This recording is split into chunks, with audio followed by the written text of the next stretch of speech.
श्री स्वामी समर्थ. पुन्हा एकदा तुम्हा सर्वांचे माझ्या चॅनलमध्ये खूप खूप स्वागत आहे. 15 जुलै 2026 ते 12 ऑगस्ट 2026 पर्यंत आषाढ महिना आहे. मराठी पंचांगानुसार आषाढ हा 4था महिना असतो. आषाढ महिन्यापासूनच हिंदू सणवाराला खऱ्या अर्थाने सुरुवात होते. त्याचप्रमाणे चातुर्मासाची सुरुवात देखील आषाढ महिन्याच्या एकादशीपासूनच होते. तर आषाढ महिन्यात कोणकोणते सण साजरे केले जातात, तसेच आषाढ महिन्यात आखाड कधी तळावा आणि अजून बरीच माहिती सविस्तरपणे मी या व्हिडिओमध्ये सांगितली आहे. त्यामुळे व्हिडिओ शेवटपर्यंत नक्की बघा. चातुर्मासाची सुरुवात ही 25 जुलै 2026 वार शनिवारपासून झालेली आहे. तर समाप्ती ही 20 नोव्हेंबर 2026 वार शुक्रवारी होणार आहे. आषाढ शुक्ल एकादशी ते कार्तिक शुक्ल एकादशी हा काळ चातुर्मास म्हणून ओळखला जातो. आषाढ महिन्याला आखाडाचा महिना असे देखील म्हणतात आणि ह्या आखाडाच्या महिन्यात आखाड हा आवर्जून तळला जातो. तसेच पावसाच्या सरींची खरी सुरुवात देखील आषाढ महिन्यातच होते. आषाढ महिन्यामध्ये सहसा हवेत आर्द्रता, दमटपणा, गारवा असतो आणि वैज्ञानिकरित्या पाहायला गेले तर तेलकट गरम पदार्थ खाऊन शरीरातील उष्णता टिकवण्यासाठी, जेणेकरून बाहेरील दमट थंड वातावरणापासून आपले रक्षण व्हावे म्हणून देखील या महिन्यात तेलकट उष्ण पदार्थ खाल्ल्या जातात. आखाड तळणे म्हणजे तिखट पुऱ्या, गोड पुऱ्या, गूळ घालून तीळ लावून कापण्या म्हणजे शंकरपाळे बनवणे, मुगाची भजी, नारळाचे लाडू, कांद्याचे थालीपीठ, कडबोळे हे खास करून या आषाढ महिन्यात बनवले जातात आणि खाल्ले देखील जातात. नवीन लग्न झालेल्या लेकजावयाला आषाढ महिन्यामध्ये बोलावले जाते. जावयासाठी स्पेशली आखाड तळला जातो आणि त्यांना खाऊ घातला जातो. तर हा आखाड आषाढ महिन्यात नेमका कधी तळायचा तर हे बघा. संपूर्ण आषाढ महिन्यात म्हणजेच जसे की ह्या वर्षी आषाढ महिना 15 जुलै 2026 ते 12 ऑगस्ट 2026 या दरम्यान आहे. ह्या महिन्याभरात तुम्ही कोणत्याही मंगळवारी किंवा शुक्रवारी आखाड तळायचा आहे आणि त्याच दिवशी तुम्ही तुमच्या लेक जावयाला बोलावून आखाड खाऊ घालायचा आहे.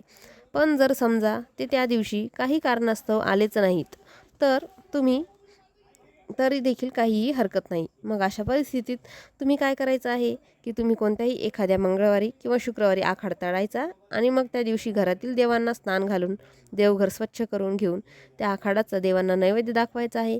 तसेच तुमच्या घरापासून जर ग्रामदेवताचे मंदिर जवळ असेल तर त्यांना देखील ह्या आखाडाचा नैवेद्य घेऊन जायचे आहे. तसेच काही ठिकाणी साती आसराला सटवाईला देखील आखाडाचा नैवेद्य नेतात. सोबत दही भात देखील नैवेद्यासाठी घेऊन जायचं आहे आणि घरातील देवांना देखील ह्या आखाडाचा नैवेद्य अर्पण करायचा आहे. आणि त्यानंतर घरातील सगळेजण हा आखाड खाऊ शकतात आणि त्यानंतर तुम्ही जेव्हा वाटेल तेव्हा आखाड तळून खाऊ शकतात. तसेच जेव्हा कधी लेक जावई येतील तेव्हा त्यांना आखाड करून खाऊ घालू शकतात. आता हा जो आखाडाचा नैवेद्य आहे तो कोणी 3 वेळा देखील नेते. तर तुमच्या भागात जशी पद्धत आहे त्याप्रमाणे तुम्ही हे करू शकतात. आता लेक जावायला आखाड करून खाऊ घालण्याबरोबरच इतरही काही गोष्टी आपल्याला आषाढ महिन्यात आवर्जून करायच्या आहेत. आषाढ महिन्यामध्ये आपल्याला आपल्या कुलदेवीचा मान सन्मान करायचा असतो. चैत्र नवरात्र, चैत्र पौर्णिमा, शारदीय नवरात्रीबरोबरच आषाढ महिन्यात देखील आपण आपल्या कुलदेवीच्या मूळ पीठावर जाऊन तिचे दर्शन घ्यायचे आहे. तिचा मान सन्मान करून तिची ओटी भरायची असते. आपल्या कुळाचे रक्षण करणारी, आपल्या कुळाचा उद्धार करणारी आई भगवतीचा आपण वेळोवेळी मान सन्मान हा आवर्जून केलाच पाहिजे. तिच्या मूळ पीठावर जाऊन तिचे दर्शन घेतलेच पाहिजे.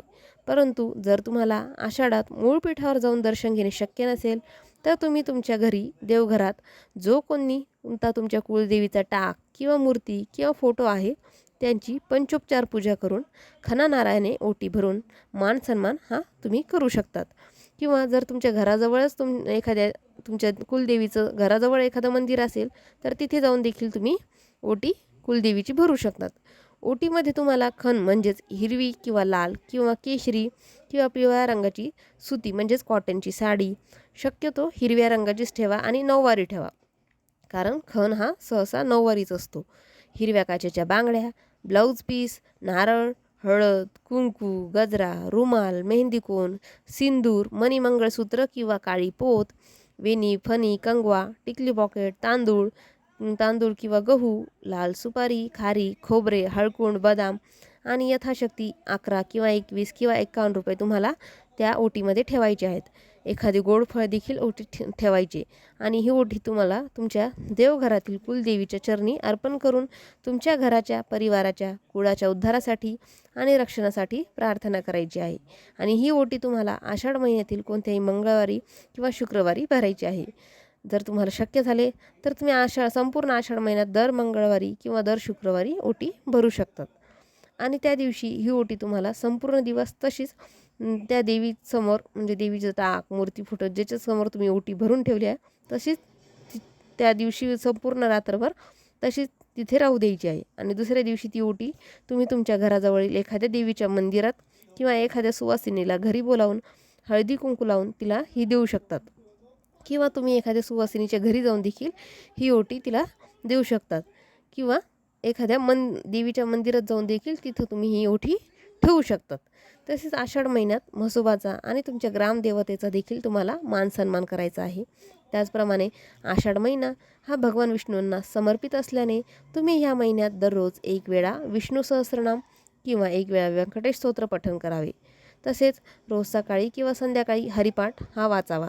रोज एक माळ म्हणजेच 108 वेळा किंवा निदान 11 वेळा तरी ओम नमो भगवते वासुदेवाय नमः या मंत्राचा जप करावा. भगवान विष्णूंना तुळस ही खूप प्रिय आहे, म्हणूनच तुळशीला विष्णुप्रिया असे देखील म्हटले जाते. आणि आषाढ महिना हा भगवान विष्णूंचाच आहे, म्हणजेच भगवान विष्णूंनाच हा आषाढ महिना समर्पित आहे. त्यामुळे या महिन्यात तुळशीची देखील विशेष पूजा आपल्याला करायची आहे. जसे की रोज तुळशीसमोर सकाळ संध्याकाळ तुपाचा किंवा तेलाचा दिवा लावावा. तुळशीला रोज हळद कुंकू जल अर्पण करावे.